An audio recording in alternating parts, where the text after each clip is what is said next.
When you think of the character of Jesus Christ, you may have thought of him as someone exclusively in the New Testament. But did you actually know that he's first prophesied back in the Old Testament in Genesis? In Genesis chapter 3, the serpent deceived Eve into eating the fruit that God had forbidden. And then Eve gave that fruit to Adam, who ate it knowingly. Due to this sin, God outlines a number of punishments that Adam, Eve, and the serpent would face for the remainder of their lives. He gives a prophecy that the descendants of Eve and of the serpent would be at constant war with each other. God says in Genesis 3:15, "And I will put enmity between thee and the woman, between thy seed and her seed.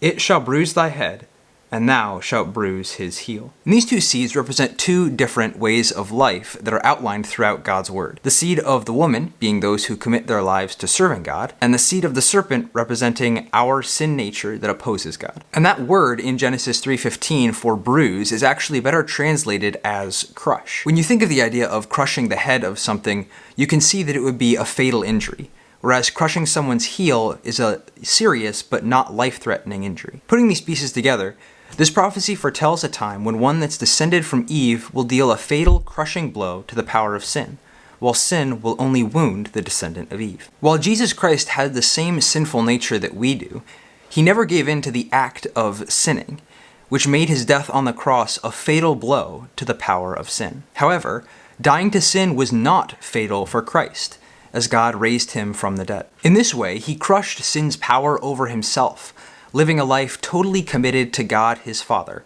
ultimately dying without sin and being raised again. By doing this, he opened an opportunity for anyone to share in the hope of everlasting and sinless life if we too fully commit our lives to serving God our Father.